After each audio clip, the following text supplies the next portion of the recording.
In our last lecture, we were talking about the energy involved in phase change. Specifically, we looked at energy involved in changing from a liquid to a gas, which we called molar heat of vaporization. And then the last thing we looked at was an example of the energy needed to change from a solid to a liquid, which we call the molar heat of fusion.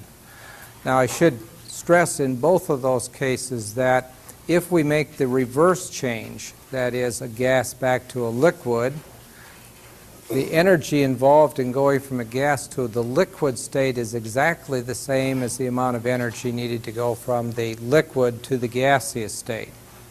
Or in the case of the solid, to freeze a solid, to go from its normal freezing point as a liquid to a solid, we're going to get off exactly the same amount of energy, the molar heat of fusion, as we have to put in to change it from the solid to the liquid state. Okay? So the direction of energy movement is different, but the magnitude of energy is the same regardless of which way we're going in a phase change.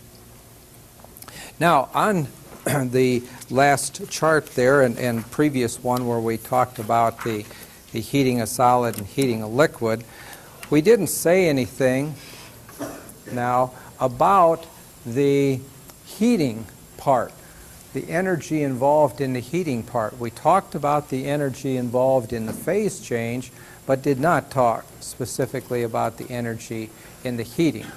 It takes energy to heat particles up, to increase their kinetic energy. So what we're going to focus on in this lecture today then is how we go about calculating the energy then of not only phase changes, but also the heating and cooling process. Now, one of the units that we encounter when we're talking about heating and cooling is a unit called specific heat.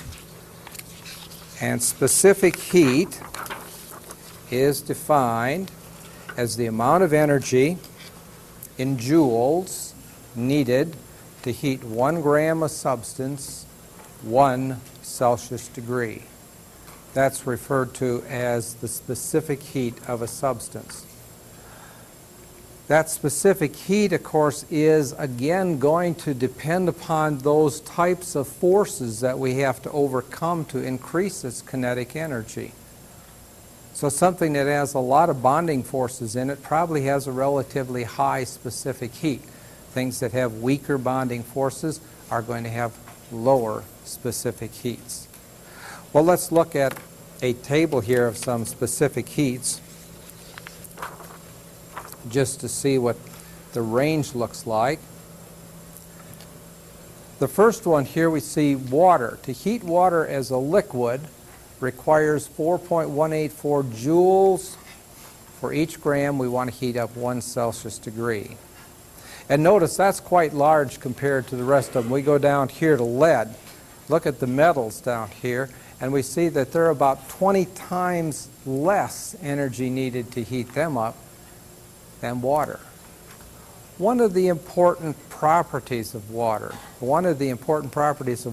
for maintaining life on a planet, we've explored Mars and looked for water, and one of the reasons we looked for water on Mars to see, is it feasible that some life form existed there? Well, one of the important parts is that water absorbs a lot of heat energy. The reason the Earth is a fairly constant, rather moderate temperature is because of all the water we have. When the sun is hitting the Earth's surface during the daytime, the water is absorbing 4.184 joule for every gram of water for every degree it warms up. When the sun sets, the flow of heat is the other way. The air becomes cooler, the water begins giving off energy. And so now the water begins to heat the atmosphere. And so it is this that moderates the temperature then, that controls the temperature on our planet so that it is fit for humans and plants and animals to live on it. In contrast, where you have a almost no atmosphere and also have no water, on the moon's surface, for instance, you can have a couple of 100 degrees difference in temperature if you're standing in the shade versus standing in the sunshine. I mean, if I were to walk underneath a platform that protected me from the sun, there would be a couple of 100-degree difference. On the one side of the moon with this receiving sunlight, it's well below zero. The other side, it's up in the hundreds of Celsius degrees. So, water helps moderate the Earth's temperature, and it's because of this high specific heat that it's so effective in doing so. Water as a gas, water as a solid, we see that even those two, they have a little less energy than liquids, so liquid's the best form as far as for absorbing all of this heat energy on the Earth's surface. But again, as I say, notice the metals are relatively low in specific heat as compared to some of these compounds up here. An interesting metal there, aluminum. One of the things that we do is we use aluminum to make cookware, and one of the reasons aluminum is pretty good in cookware is because it tends to hold heat. It takes a bit to heat it up, but then it holds the heat so the temperature doesn't fluctuate as the electricity in the cooling coil or the flame underneath it jumps back and forth. The temperature is maintained fairly constant. But if you were to make one out of lead, for instance, which you wouldn't do because of the fear of lead poisoning, but if you did, the temperature of that type of pan would jump around a lot more than the temperature of the pan up there made from aluminum. Okay? Well, how do we go about calculating these specific heats? And let's take a look at an example problem here. Then we have a solution, and we found that 1.75 grams of this solution required 13.5 joules of energy to heat it from 13.9 to 26.4 Celsius degrees, and we want to calculate the specific heat. So we say specific heat. Now, the clue will be our units. Notice our units up there. Joules over grams, Celsius degree. Well, in this particular case, we already see the joules. They're 13.5 joules. The number of grams, 1.75 grams. And the temperature there is actually the change in temperature. Okay. Now, specific heat is per 1 degree, but to calculate it, we put in whatever degree change that we have talked about relative to the joules that have gone in. So looking at this, that looks like we're talking about 12.5 Celsius degrees. So if we now calculate this out, we have 13.5 divided by 1.75 and divided by 12.5. We have a specific heat for that particular solution then of 0.617 joules over gram Celsius degree. Any question on how we go about calculating specific heats? These can be done experimentally quite easy. And no, we don't do one. I was thinking that we did a specific heat measurement, but we do a calorimetry for a phase change in one of our experiments, but not the specific heat. Well, let's look at another problem here then. How many joules of energy are released from a 40-gallon hot water heater if the water was to cool from 98 Celsius degrees to 18 Celsius degrees? How many joules of energy are going to be released? Well, again, then we can look at units here. We want joules. We're starting with, well, we can go to gallons. 40 gallons. We're going to multiply that by 3.785 liters per 1 gallon. So now we're at least in metric units of volume. Now specific heat, however, of course, is in units of joules gram Celsius degree. So quite obvious, we can't be changing here with a specific heat conversion in there. We're not going to get rid of liters. So we're going to have something else in here. Well, it just so happens, and I think I've mentioned this before, the density of water is considered 1 gram per milliliter. And that is its density at 4 degrees Celsius. It is actually 1 gram per milliliter. So we could go ahead and convert then 1,000 milliliters per liter, just to get rid of our units, multiplied now by 1 gram per 1 milliliter. Now we're at the number of grams of water in our water heater. If we were to multiply now by the specific heat of water, and we're using liquid water here, so that's 4.184 joule over gram Celsius degree. Grams will cancel. And we can see we have one thing left to put in there, and that is how much are we heating or cooling the water? The temperature change that's involved. Okay? And we see that we're changing from 98 to 18, so we have an 80 Celsius degree change, so times 80 Celsius degrees. So now our degrees cancel, and we see the only thing we have left are joules. Okay? So we have 40 times 3.785 times 1,000 times 4.184 and times 80.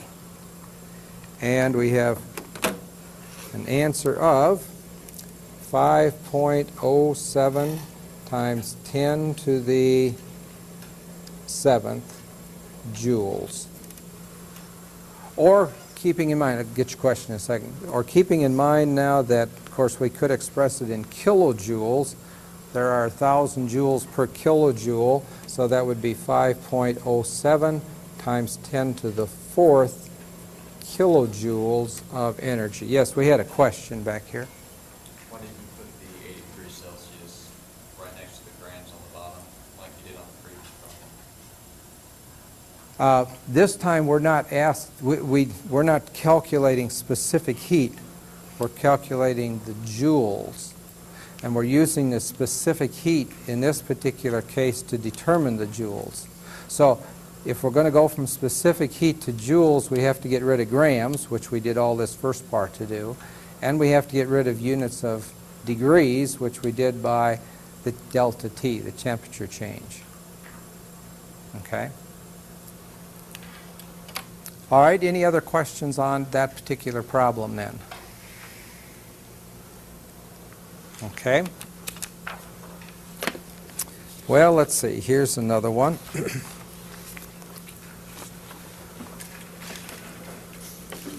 Says we're going to heat 115 grams of lead from 150 Celsius degrees to 328 Celsius degrees. And the question is, then, how much energy is this going to require? Well, now we'd have to go back, first of all, to our melting point for lead.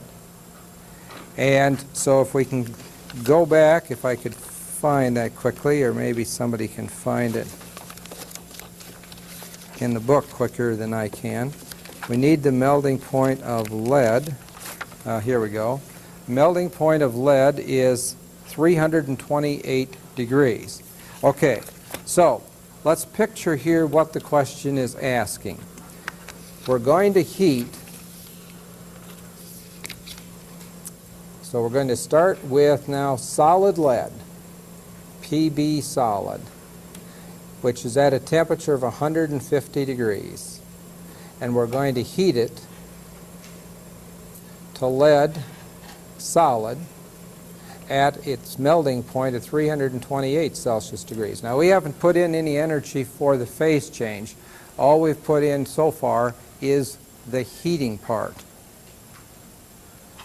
Now, once we reach 328 degrees, we can put in the additional heat.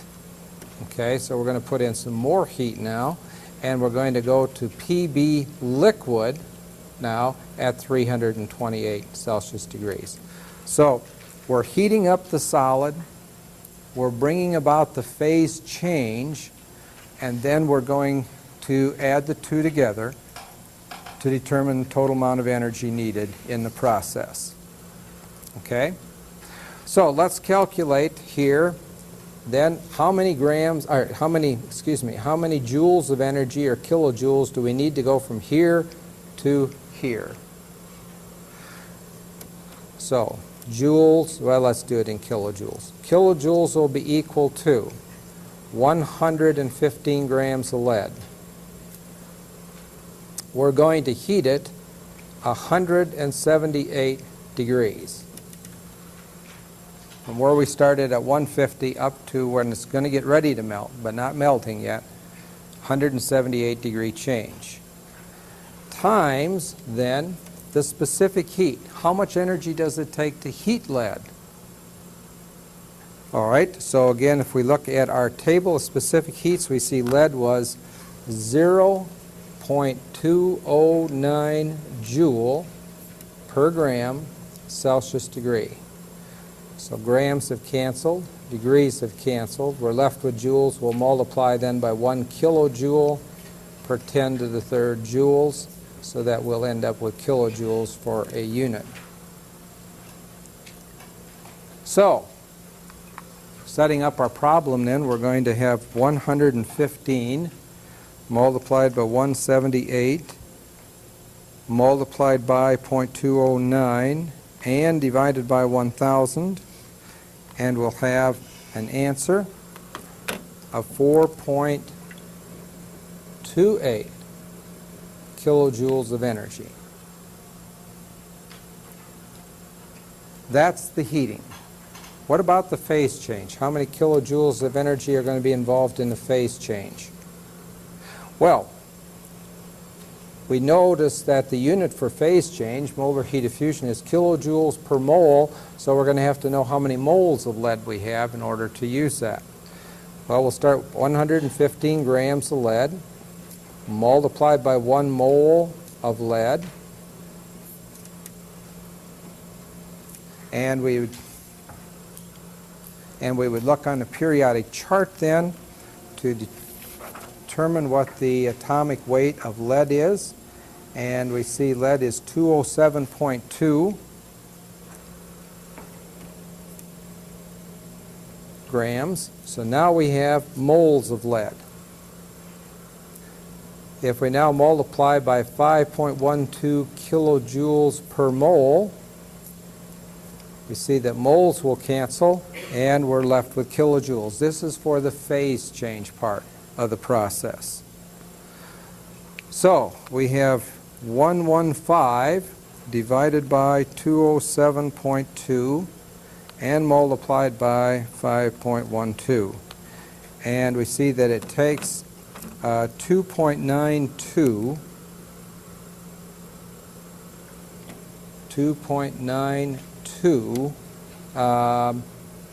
kilojoules. Okay. Check that again. 115 divided by 207.2 multiplied by 5.12. Oops. Did do something wrong. I didn't think I was right. 2.84. All right. So our heating process required 4.28 kilojoules. Our phase change process required 2.84 kilojoules. And so the question is, what was the total amount of energy needed? And of course, then we can go ahead down here and Q. We use the letter Q to talk about heat energy. Q total then would be the 4.28 kilojoules from the heating plus 2.84 from the phase change to give 7.12 kilojoules total energy needed to heat the lead to its melting point and convert it to a liquid state. So if, for instance, you were making homemade shells, for instance, you might be interested in that because that would give you some idea of the amount of energy you have to put in to melt the lead. to put it in so that you can pour it into forms to produce the bullets. Okay? Any question on any of that one?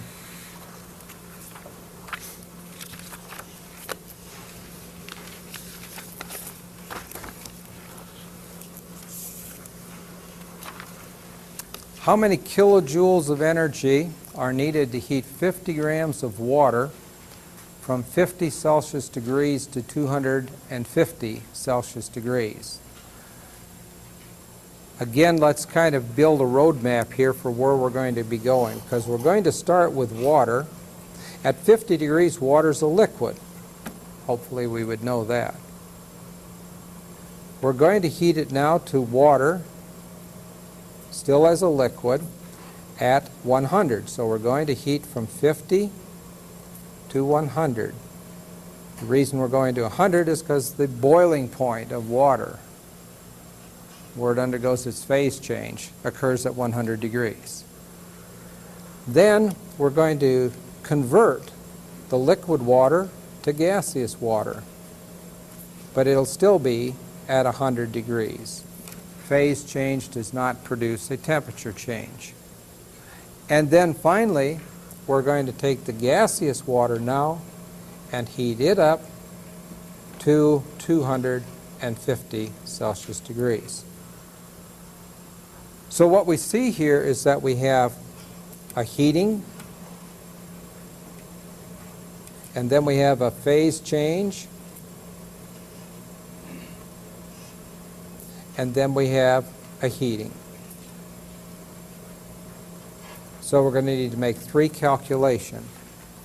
Now, one thing to note, when you're doing heating, degrees comes in to the calculation.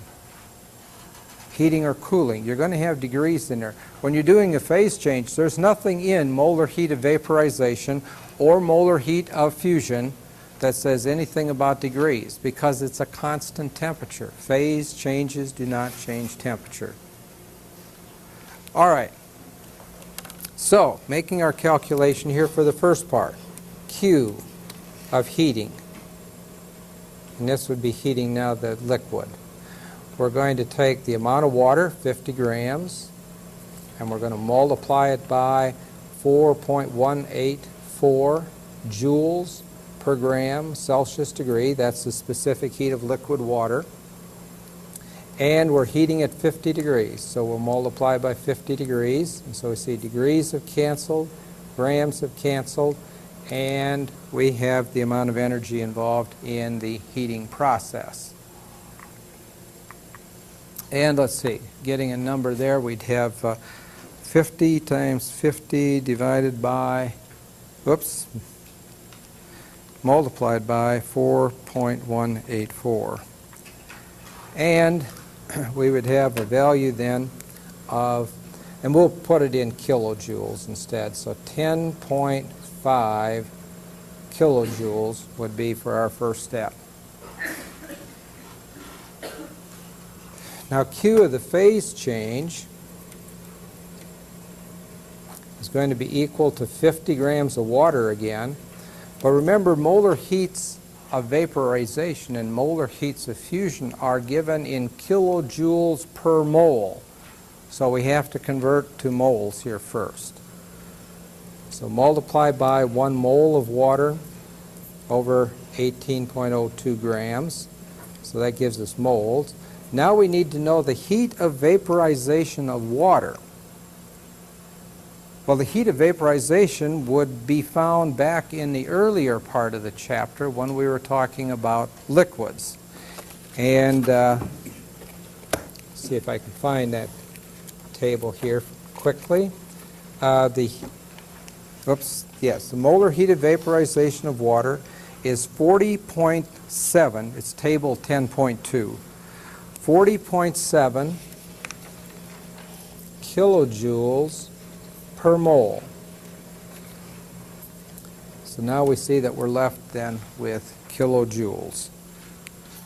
So we have 50 divided by 18.02 and multiplied by 40.7 we have 113 kilojoules of energy for the phase change.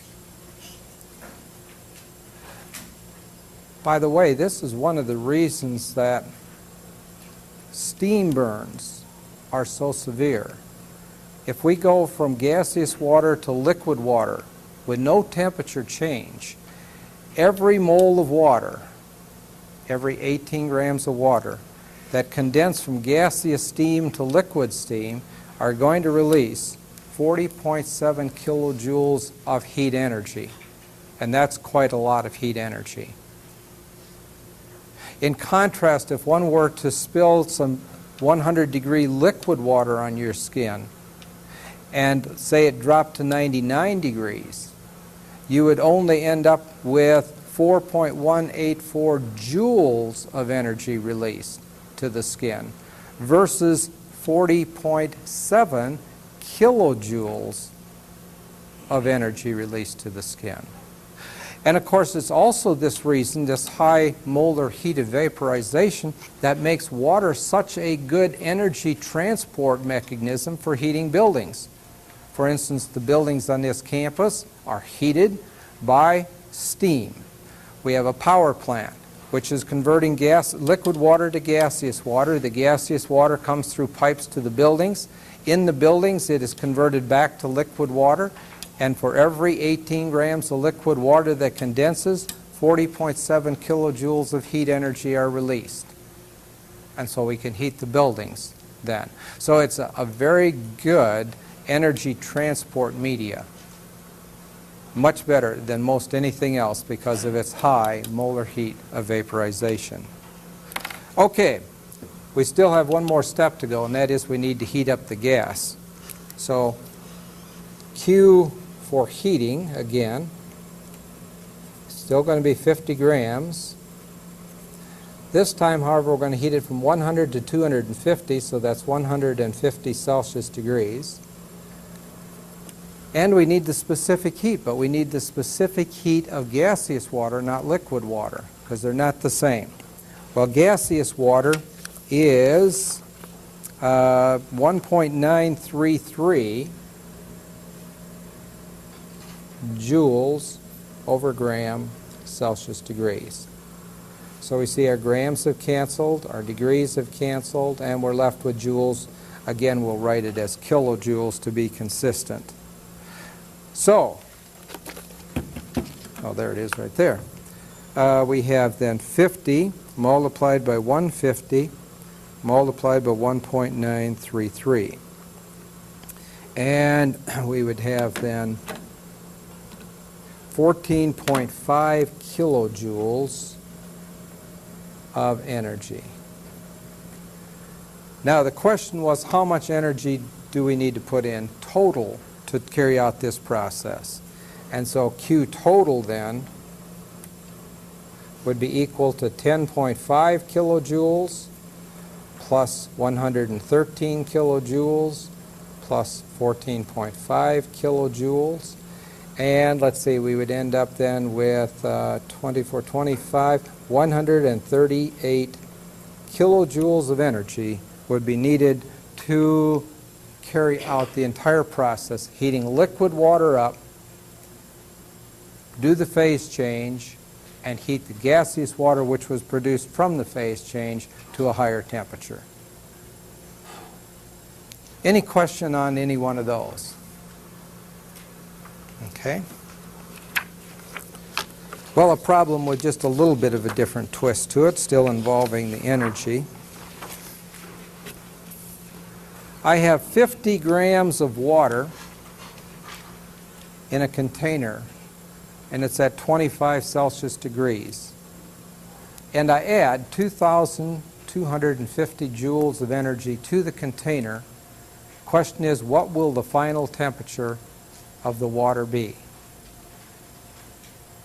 What will the final temperature of the water be? Well, now we know that specific heat, and this is just going to be a heating process then. Specific heat is, again, joules over gram Celsius degrees. And if we know the specific heat of liquid water, which we do, if we knew how many joules of energy we were putting in, which we do, if we knew how many grams of water we were going to heat, which we do, we could calculate, this is really delta T at this point, we could calculate the change in temperature. And if we calculate the change in the temperature, we know what we started at, we could calculate what the final temperature would be. So, we're going to rearrange this equation a little bit then. We're going to ask for T. So T is going to be, which would be Celsius degrees, or delta T. Delta T is going to be equal to, let's see, how do I want to write this? 2,250 joules multiplied by 1 gram over delta T, or Celsius degrees, over joules. All I'm doing there is I'm reordering those, and actually this would be 4.184 joules. The number of joules of energy per gram Celsius degree for liquid water, or its specific heat, is 4.184. We notice joules will have canceled, and we now have grams Celsius degrees, and we could say multiplied by 1 over 50 grams. Now grams will cancel, and the only unit we have left are Celsius degrees. Okay? So if we work this out, let's see what we would get here. We would get 2250 divided by 4.184 divided by 50, and it tells me that delta T would be 10.8 Celsius degrees. Now, if I'm adding joules of energy to the water, of course I would predict that the temperature would do what? Get smaller or larger? If I'm adding heat energy to this water, is the final temperature going to be higher than 25 or lower than 25? Higher than 25. So, the final temperature, which is what we were trying to achieve, would be equal to the temperature we started with, plus the change that we've made, and we'll call it 11 because we can only have 2 places anyway. And so our final temperature would be 36 Celsius degrees.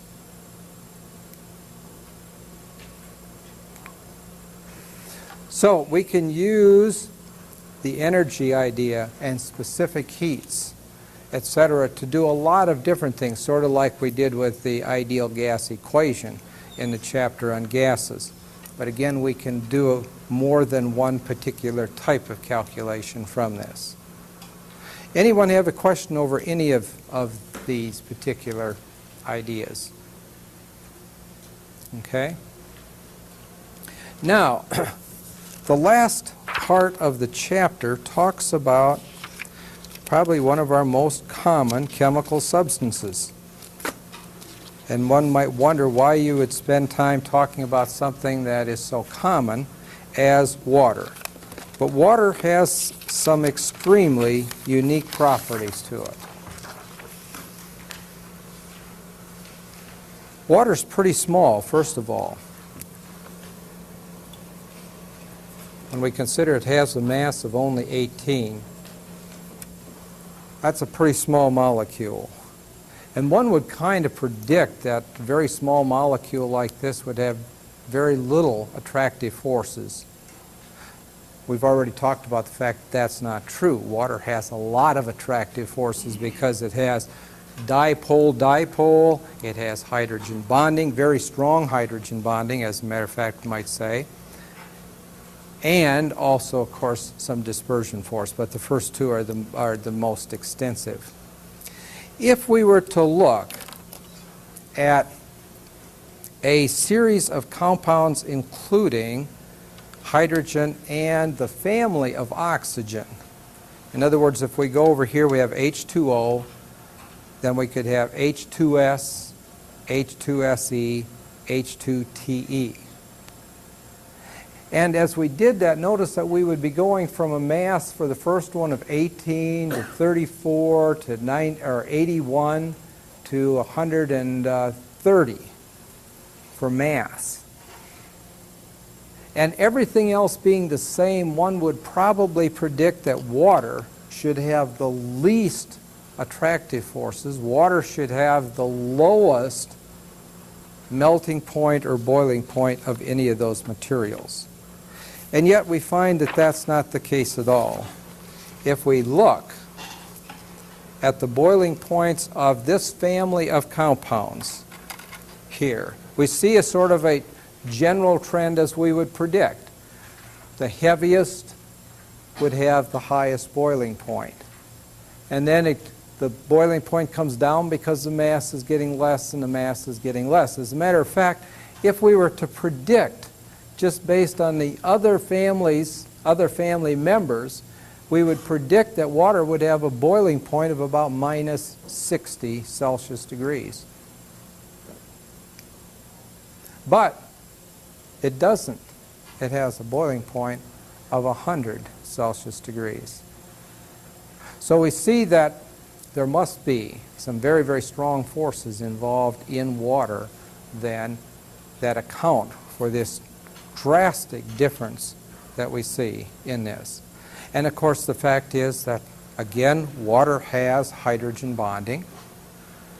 These would all have dipole-dipole forces, but only hydrogen has the hydrogen bonding.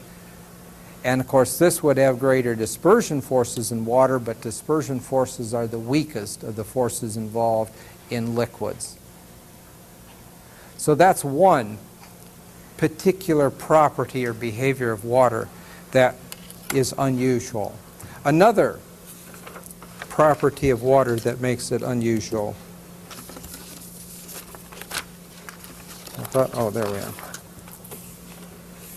If I look at density versus temperature of water, we'll start down here at 0 and to 100.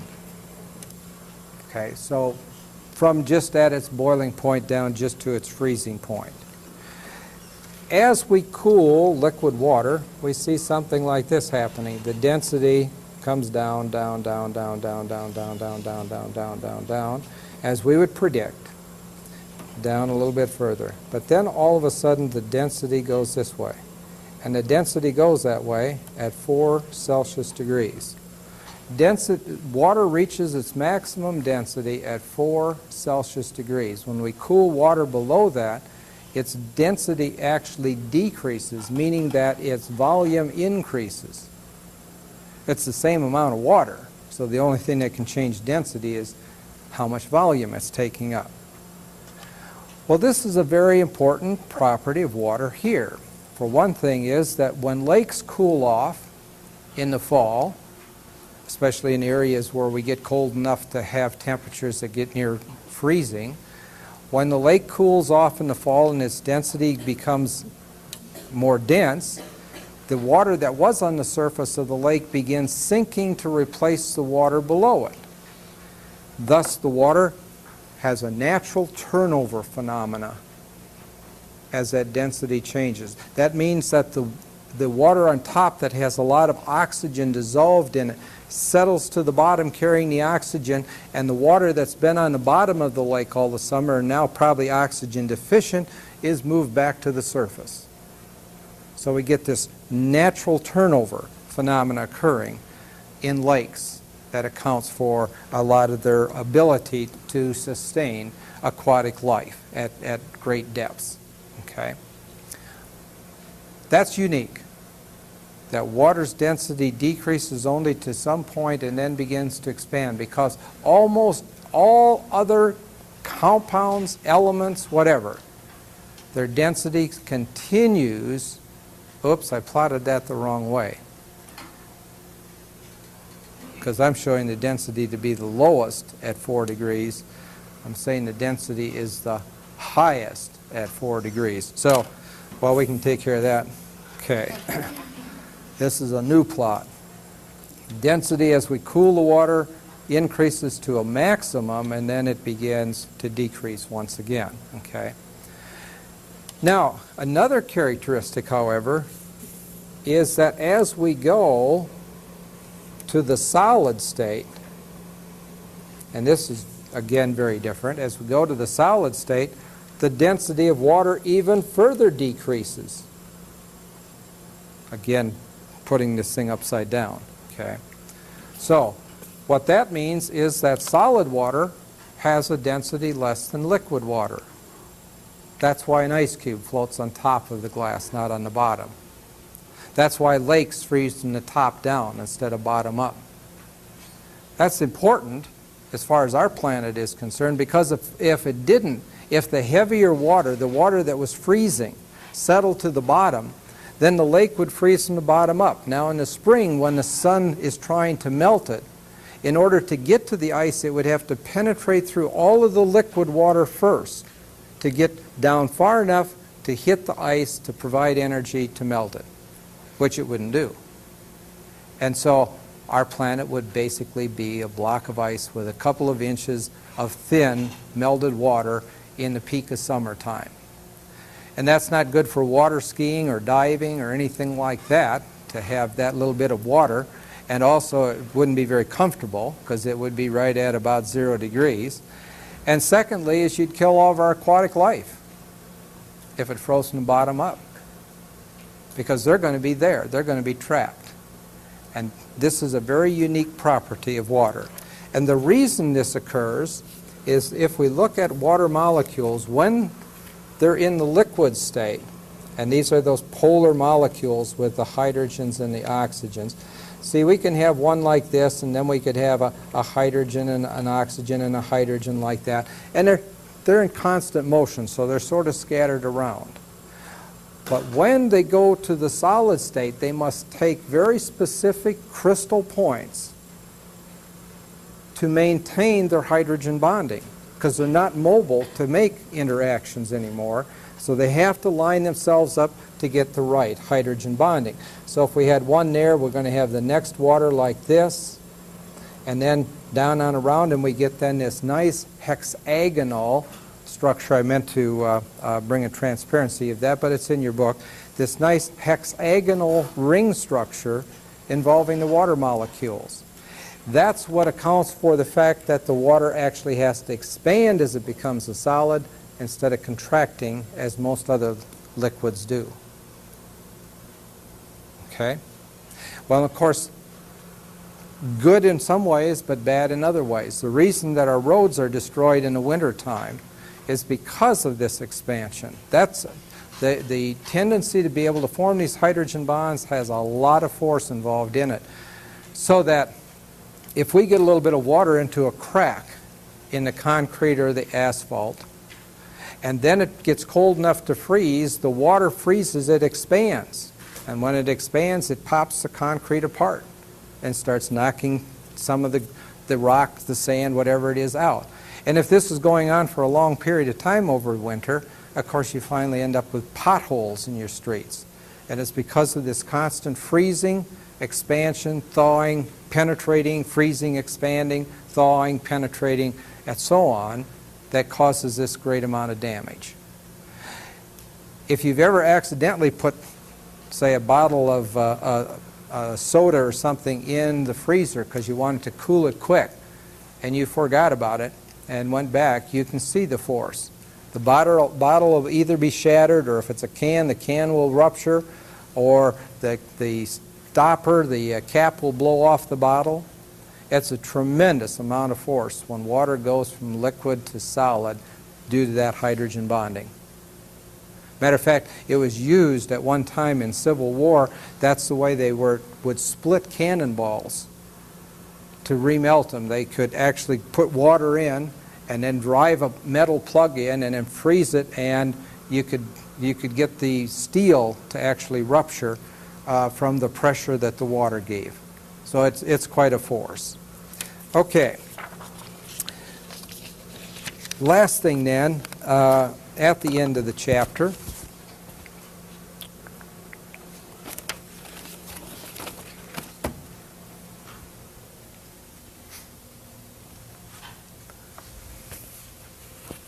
Is a little article that talks about what if we lived on a planet that didn't have any water and somebody had discovered it. And it's sort of a little bit fictitious, but by the same token, we can apply the same thing to the way that we look at new scientific discoveries and how broad-minded we are to new ideas as they're presented. How well do we evaluate and really make a good, learned citizen decision whether or not something should or shouldn't be used? And I said before, one of the things that we have to worry about is then risk analysis. And so we look at things and evaluate the risk. But again, if one is too narrow-minded and don't look beyond the immediate obvious, sometimes you might draw wrong conclusions. But on page 356 there, it talks about the empirical chemical industries that discovered this new firefighting agent known as water, wonderful and total extinguishing resource. And then they go on and they talk about some of the people that are protesting this water. Such things as Professor Connie Beriner pointed out that if anyone immersed their head in a bucket of water, it would prove fatal in as little as 3 minutes. Well, that's true, but how many people immerse their head in the bucket of water for 3 minutes? It is true that dioxin may be very toxic to animals, but if we know that, we aren't going to intentionally feed it to the horses and the cattle. Okay, so we evaluate it by the risk and the benefit once again. It has been reported that water is a constituent of beer. So they were worried about that the firemen would become intoxicated if they were using this new water to do the fire extinguishing, and so on. So I just pointed out that water is unique. Water is unique to our planet, at least within our solar system, to any great extent. And it is its properties that account for a lot of the things that help sustain life on Earth and help maintain a planet with a fairly moderate climate and provide, of course, the necessary chemicals for us to allow plant growth and all of the rest of the things that we associate with our planet. So read over that little article at the end. This was in a Chemical and Engineering News magazine that I ran across that one day. Anyone have any questions before we finish for today then? Okay. All right, in our next lecture then we will begin looking at chapter 11 on reaction rates.